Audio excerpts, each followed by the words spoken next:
Falando um pouco sobre os 5 perfis, até porque eu tô com isso bem fresco na cabeça, porque eu gravei um vídeo há pouco tempo sobre isso.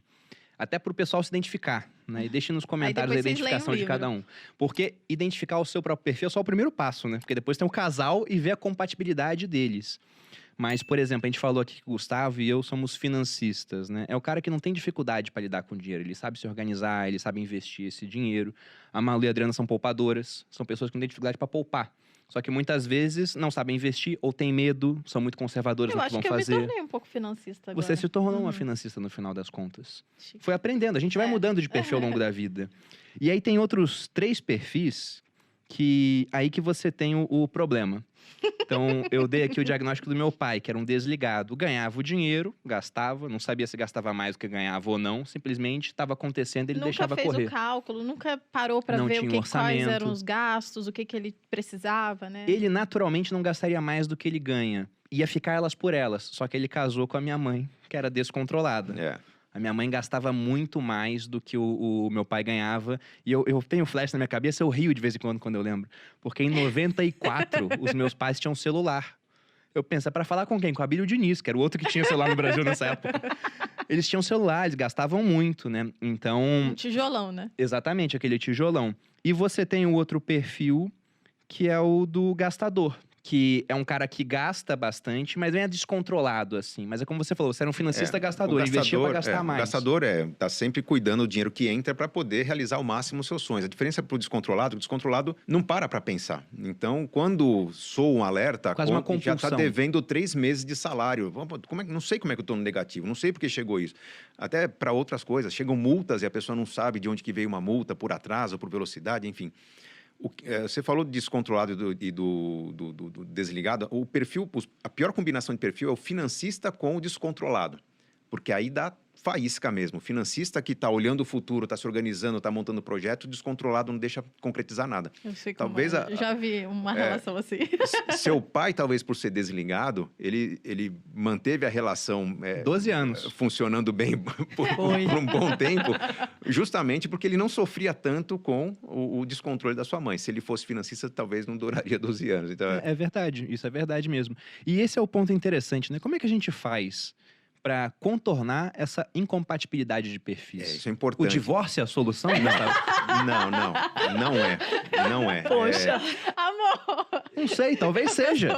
Porque o pessoal às vezes fala, nossa, me divorciei, né? Daí eu falo, cara, é bom ou ruim isso? Porque às vezes pode ser terrível, ou às vezes, Pior como que ele tá esse falando caso, sério, gente. onde uma pessoa tenta construir e a outra só destrói, talvez seja a solução. É uma solução, mas talvez não a melhor, A melhor, e não né? necessária. Não é Sai que necessário não o tem divórcio. amor envolvido, né? Uma pequena coisa que não é tão simples de achar também. Pois é. A gente tem que tomar cuidado porque o relacionamento ele não é uma escolha racional. Também, né? Tem uma química, tem todo um lado emocional que a gente tem que ponderar. Então, o primeiro passo é identificar os perfis e entender quais são os problemas decorrentes dos extremos desses perfis. Então, quando o casal começa a se ajudar, e há uma conversa em que a pessoa não vai deixar de ser descontrolada ou deixar de ser gastadora, mas vai começar a dosar os excessos desse comportamento.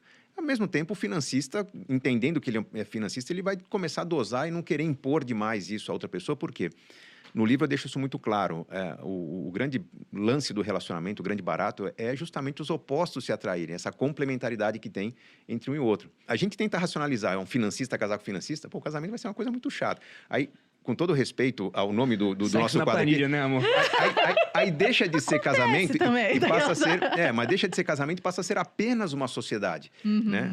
Com todo respeito ao nome do nosso Por isso que a podcast aqui, gente- mas a sociedade é um aspecto importante, mas tem que ter a emoção, tem que ter me ajuda que eu te A gente ajudo. quebra esse problema aí, a gente faz desafios aleatórios. Se você me seguir, não precisa. Mas se assistir o último podcast, você já vai ver que a monotonia não Sim, acontece tanto assim. acompanha. Que é como a gente fez. Pô, a gente voltou do Canadá, a gente só decidiu voltar do Canadá porque eu, na época professor, teria que ter um pré-agendamento de aulas com um semestre de antecedência. Eu não tinha aulas agendadas. Quando a Adriana falou, olha, sondei lá e consegui uma proposta de emprego, tá bom, nós vamos nos manter com o seu emprego, né? Esse lado sociedade estava muito claro, mas a complementaridade de que quando você não consegue, eu consigo. Se neste momento eu tivesse que parar meu trabalho, a Adri, ela tem todas as capacidades de gerenciar um negócio, de gerenciar uma atividade multifuncional. Nós temos, sei lá, 30, 40 CNPJs, eu não tenho o número de cabeça aqui, mas várias coisas funcionam ao mesmo tempo que passam por ela e pela nossa secretária. Então, se eu precisar parar por alguma razão, ela toca tranquilamente um negócio. Então, esse lado sociedade funciona muito bem. Mas por quê? A gente cuida muito bem do lado emoção, respeitando o perfil um do outro. Eu nunca quis impor a ela acompanhar a carteira de investimento de perto, como eu acompanho diariamente. Assim como eu fico tranquilo com ela acompanhando o orçamento e a cada 3, 4 meses sento, reviso. Na verdade, a gente entrou numa disciplina tão boa que ela me puxa a orelha com frequência. Pô, você não vai olhar orçamento mais? Nem precisa mais, né? O único aspecto variável é a fatura do cartão de crédito. Então, eu olho a fatura do cartão de crédito. O resto está dentro do controle dela. Foi assim. Durante o comecinho, quando os recursos eram muito mais escassos, a gente tinha que ter muito mais controle. Hoje em dia, que do percentual da renda, a gente acaba gastando uma parte muito menor e quase tudo vai sendo investido, a gente não liga mais para essa parte. É muito mais isso. É o cartão de crédito e resume tudo. O orçamento tem um papel mais ou menos do GPS, do Waze, que você põe ali para um caminho que você vai percorrer. No começo, você usa todo dia. Passado o tempo, ele está ali te acompanhando, mas você vai de olhos fechados praticamente.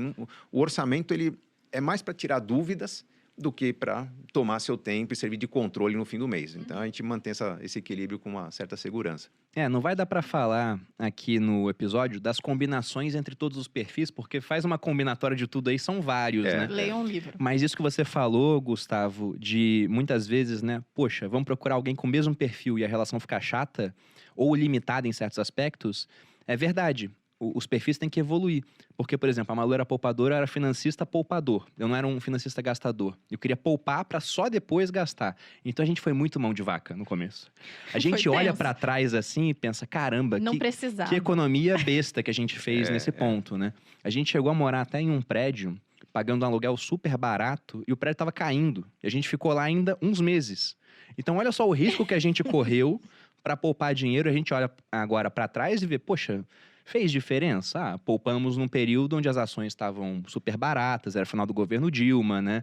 O Bitcoin valia R$1.000. Então, fez certa diferença, mas poderia ter dado um resultado muito negativo também. A gente só poderia ter morrido, talvez, assim, né? Pois é. Quando fala que tava caindo, é real. Mas tipo, caiu? Não, até hoje tá lá, Tá pendurado até hoje. Mas o corredor do prédio tava assim, ó, já. É que ele começava a afundar depois do nosso apartamento. Mas era um negócio... É porque fizeram uma obra lá, o Bradesco tinha uma agência embaixo do prédio. Ele tirou uma pilastra, né? Um abraço aí, pessoal do Bradesco. E aí, aquela parte começou a ceder quando um outro morador...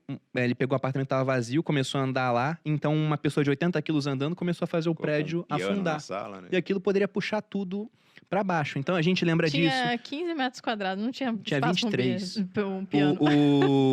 Tem um amigo meu que até hoje ele me zoou quando ele me encontra, né, da época do exército, porque eu não usava ar-condicionado no carro no Rio de Janeiro para economizar.